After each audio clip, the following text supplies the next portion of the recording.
Charge Nutri charge. আজ আমি Nutri charge women নিয়ে কিছু অভিজ্ঞতা শেয়ার করতে চলেছি আপনাদের সাথে।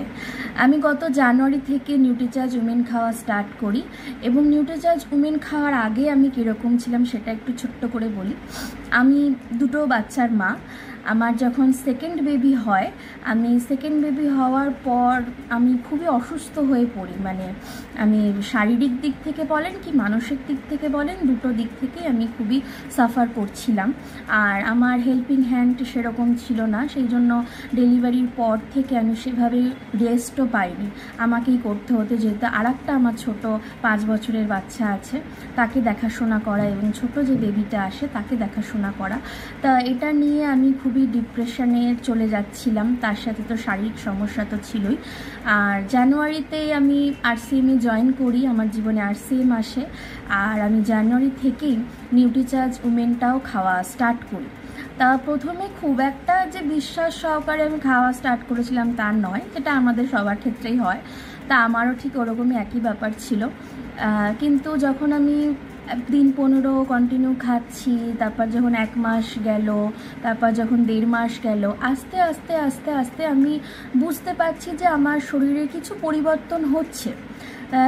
যেরকম আমার সেলাইয়ের জায়গাটা, আমার 1 বছর বাচ্চা তখন হয়ে গেছিলো। আমি 1 বছর পর থেকে নিউট্রি চার্জ উমেন খাওয়া শুরু করি। তো 1 বছর বেবি হয়ে যাওয়ার পরেও আমার সেলাইয়ের একটা সাইডে কন্টিনিউ একটা চিনচিন একটা ব্যাপার হতো। মানে আমি একটু বেশি কিছু কাজ করতে গেলে বা একটু বেশি যদি পরিশ্রম করে ফেলি, তখন মনে হতো যেন ভেতর দিয়ে যেন ওই জায়গাটা একটা টান পড়ছে। মানে সেটার জন্য আমার খুবই পেন হতো, আমি একদমই পারতাম না। আর আমি কমফোর্টেবলি কোনো কাজই ঠিকঠাক করতে পারতাম না।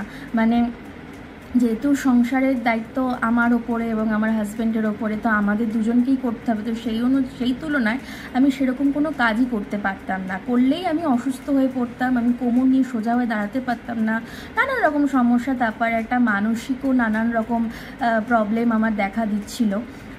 তা যখন আমার এটা আমি খাওয়া স্টার্ট করি, ওরকম 1-1.5 মাস যেতে থাকে, তখন আমি ফিল করি যে আমার যেই সেলাইয়ের জায়গায় যেই ব্যথাটা হচ্ছিল সেটা তুলনামূলক একটু একটু করে কমেছে। তারপরে বর্তমানে এখন যেরকম আমার ওই ব্যথা নেই বললেই চলে। আমি ভুলেই গেছি যে আমার একটা সেলাই ছিল, সেখানে আমার ওরকম ব্যথা হতো।